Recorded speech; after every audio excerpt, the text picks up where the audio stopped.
മിശിഹായിൽ എത്രയും സ്നേഹം നിറഞ്ഞവരെ, ആദ്യമേ തന്നെ ഏവർക്കും പരിശുദ്ധ അമ്മയുടെ ജനന തിരുനാളിൻ്റെ ആശംസകൾ ഏറെ സ്നേഹത്തോടു കൂടി നേരുന്നു. എന്തുകൊണ്ടാണ് നമ്മൾ പരിശുദ്ധ അമ്മയെ ഇത്രമേൽ സ്നേഹിക്കുന്നത്?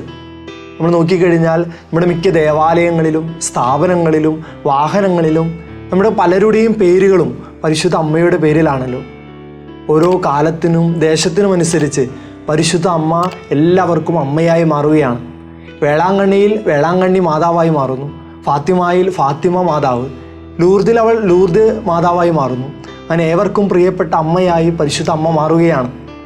അതിന് കാരണം അവൾ ഈശോയുടെ അമ്മയാണ്. ഈശോ ഈ അമ്മയെ അത്രമേൽ സ്നേഹിച്ചിരുന്നു എന്നുള്ളത് കൊണ്ടാണ്.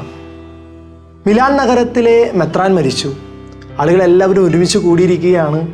അവരുടെ ചർച്ച അടുത്തത് ആരായിരിക്കണം എന്നുള്ളതാണ്. പല പേരുകളും മുന്നോട്ട് വന്നു, പക്ഷെ അവർക്കൊന്നും സ്വീകാര്യമായില്ല. ചർച്ച വളരെ നീണ്ടു പോവുകയാണ്. അപ്പോൾ ആ കൂട്ടത്തിൽ ബാലൻ, ഒരു കുഞ്ഞു ബാലൻ എഴുന്നേറ്റ് നിന്ന് പറഞ്ഞു, അംബ്രോസ് നമ്മുടെ മെത്രാൻ. ആളുകൾക്ക് അത് വളരെ ഇഷ്ടമായി. കാരണം അംബ്രോസ് അവരുടെ ഭരണാധികാരിയായിരുന്നു. പക്ഷേ അദ്ദേഹം മാമോദീസ പോലും സ്വീകരിച്ചിട്ടുണ്ടായിരുന്നില്ല. ആളുകൾ അദ്ദേഹത്തെ തിരഞ്ഞെടുത്തു, മാമോദീസ നൽകി, വൈദികനാക്കി, മെത്രാനാക്കി മാറ്റി. പിന്നീട് അദ്ദേഹം സഭയിലെ വലിയ വേദപാരംഗതനും അതുപോലെ തന്നെ വിശുദ്ധ അഗസ്തീനോസ് പുണ്യവാളനെ സ്വാധീനിച്ച വലിയൊരു വിശുദ്ധനുമായി മാറി.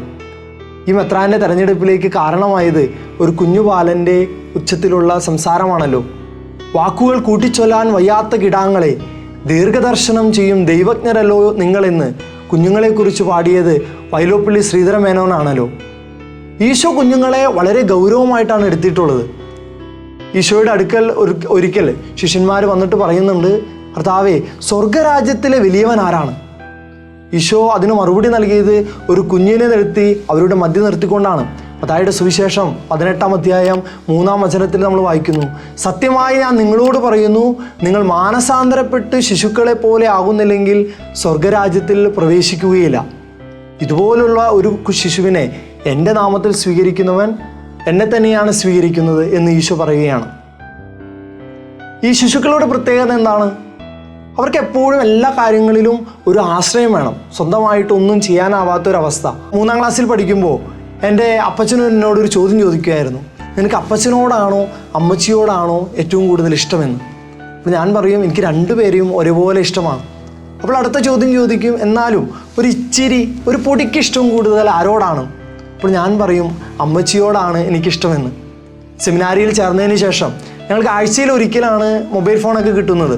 അപ്പോൾ വീട്ടിലേക്ക് വിളിക്കുമ്പോൾ അപ്പച്ചനാണ് ഫോൺ എടുക്കുന്നതെങ്കിൽ ചോദിക്കും, സുഖമാണോ? ആ സുഖമാണ്. എന്തൊക്കെയുണ്ട് വിശേഷം? ആ നന്നായിട്ടിരിക്കുന്നു. എന്നാൽ ശരി, വിശേഷങ്ങളെല്ലാം തീരുകയാണ്. പക്ഷെ അമ്മച്ചിയാണ് എടുക്കുന്നതെങ്കിൽ ഒത്തിരിയേറെ സംസാരിക്കാനുണ്ട്, വിശേഷങ്ങൾ ഒത്തിരി പറയാനുണ്ട്. എന്തെങ്കിലും കാര്യങ്ങളുണ്ടെങ്കിൽ നമ്മുടെയൊക്കെ വീട്ടിലെ അവസ്ഥ നമുക്കറിയാം. അമ്മമാർ വഴിയിട്ട് നമ്മൾ എന്തെങ്കിലും കാര്യം അപ്പച്ചന്മാരോട് സാധിച്ചു തരുന്ന ഒരു അവസ്ഥയാണല്ലോ. അപ്പോൾ അമ്മമാരോടൊരു പ്രത്യേക സ്നേഹം നമുക്ക് എല്ലാവർക്കും ഉണ്ട്. പരിശുദ്ധ അമ്മയും ഇതേപോലെയാണ്, നമ്മുടെ പ്രിയപ്പെട്ട അമ്മയായി മാറണം. ഇതേപോലെ ഈ ശിശുക്കളെ പോലെ ഈ അമ്മയെ ആശ്രയിക്കാനായിട്ട് ഈശോ നമ്മളെ പ്രത്യേകമായിട്ട് ക്ഷണിക്കുകയാണ്. ഈ പരിശുദ്ധ അമ്മയെക്കുറിച്ച് ചിന്തിക്കുമ്പോൾ ഈ അമ്മ എല്ലാവർക്കും പ്രിയപ്പെട്ട അമ്മയായി മാറുകയാണ്. പരസ്യജീവിതത്തിലേക്ക് എൻ്റെ സമയമായിട്ടില്ല എന്ന് പറയുന്ന മകനെ ഈ അമ്മയാണ് കൈപിടിച്ച് നടത്തുന്നതായിട്ട് നമ്മൾ കാണുന്നത്. കുരിശിൽ കിടന്നുകൊണ്ട് തൻ്റെ പ്രിയപ്പെട്ട ഈശോ താഴേക്ക് നോക്കുമ്പോൾ കാണുന്നൊരു കാഴ്ച തൻ്റെ പ്രിയപ്പെട്ട അമ്മയും പ്രിയപ്പെട്ട ശിഷ്യന് നിൽക്കുന്നതായിട്ടാണ്. ഈ പ്രിയപ്പെട്ട ശിഷ്യനോട് ഈശോ പറയുകയാണ്, ഇതാ നിൻ്റെ അമ്മ. ഈ അമ്മയോട് പറയുകയാണ്, ഇതാ നിൻ്റെ മകൻ. ഈ മാനവകുലത്തിൻ്റെ മുഴുവൻ പ്രതീകമായിട്ടാണ് യോഹന്നാൻ അപ്പസ്തോലൻ ആ കുരിശിന് താഴെ നിൽക്കുന്നത്. ഈ ഭൂമിയിൽ ഈശോ അത്രമേൽ സ്നേഹിച്ചിരുന്ന തൻ്റെ അമ്മയെ ഈ പ്രിയപ്പെട്ട ശിഷ്യന് പരമേൽപ്പിക്കുമ്പോൾ അതിൽ നമ്മുടെ എല്ലാവരുടെയും പ്രതീകമായിട്ട് ഈശോ ഈ അമ്മയെ നമുക്ക് നൽകുകയാണ്. അങ്ങനെ പരിശുദ്ധ അമ്മ നമ്മുടെ എല്ലാവരുടെയും അമ്മയായി മാറുകയാണ്. ഭൂമിയിൽ വിശുദ്ധ ജീവിതം നയിക്കാനായിട്ട് ആഗ്രഹിച്ചിട്ടുള്ള എല്ലാവരും ഈ അമ്മയെ സ്വന്തം അമ്മയായിട്ട് സ്വീകരിച്ചിട്ടുണ്ട്. വിശുദ്ധ കൊച്ചു ത്രേസ്യ പുണ്യവതി, അവൾക്ക് 3 വയസ്സുള്ളപ്പോഴാണ് അവളുടെ പ്രിയപ്പെട്ട അമ്മ മരിക്കുന്നത്. അവൾ പരിശുദ്ധ അമ്മയെ സ്വന്തം അമ്മയായിട്ട് എടുക്കുകയാണ്. അവൾ ഇപ്രകാരം പറയുമായിരുന്നു, പരിശുദ്ധ അമ്മയെ, ഞാൻ നിന്നേക്കാൾ ഭാഗ്യവതിയാണ്. കാരണം എനിക്ക് നിന്നെപ്പോലുള്ളൊരു അമ്മയുണ്ട്, നിനക്കതില്ലല്ലോ. സ്വർഗത്തിലേക്ക് കയറാനായിട്ട് എന്നും കുറുക്കുവഴികൾ തേടിയിരുന്ന ഈ കൊച്ചു ത്രേസ്യ പുണ്യവതി പരിശുദ്ധ അമ്മ സ്വർഗത്തിലേക്കുള്ള ഏറ്റവും നല്ലൊരു കുറുക്കുവഴിയായിട്ട് ജീവിതത്തിൽ നിന്നും മനസ്സിലാക്കിയിരുന്നു. മരിയ വിയാനി പുണ്യവാളൻ്റെ ജീവിതം പഠനത്തിൽ പിന്നോട്ടാണെന്ന് പറഞ്ഞു വിടാനായിട്ട് അധികാരികൾ തീരുമാനിച്ചപ്പോൾ നന്നായിട്ട് കൊന്നു ചെല്ലാൻ അറിയാമെന്നുള്ള ഒറ്റൊരു കാരണത്താൽ അദ്ദേഹത്തെ വൈദികനാക്കി മാറ്റുകയാണ്. അദ്ദേഹം പിന്നീട് വൈദികരുടെ മധ്യസ്ഥനായ വിശുദ്ധ ജോൺ മരിയ വിയാനിയായി മാറുകയാണ്. വിശുദ്ധ ജോൺ പോൾ രണ്ടാമൻ മാർപ്പാപ്പ അദ്ദേഹം മാർപ്പാപ്പയായിട്ട് തിരഞ്ഞെടുത്തതിന് ശേഷം എടുത്ത ആപ്തവാക്യം എന്ന് പറയുന്നത് തൂത്തൂസ് തൂ എന്നായിരുന്നു. മറിയമേ, ഞാൻ നിൻ്റേതാകുന്നു എന്നുള്ളതാണ്. വിശുദ്ധ പാദ്രോപിയോ ദിവസവും 40 കൊന്തകൾ വരെ ചെല്ലുമായിരുന്നു എന്നാണ് പറയുക. പുണ്യശ്ലോകനായ പരിശുദ്ധ ഫ്രാൻസിസ് മാർപ്പാപ്പ വിദേശ പര്യടനത്തിനൊക്കെയായി പോകുമ്പോഴും വരുമ്പോഴും പരിശുദ്ധ അമ്മയുടെ മദർ മേരി മേജർ ബസിലിക്കായിൽ വന്ന് പ്രാർത്ഥിക്കുമായിരുന്നു.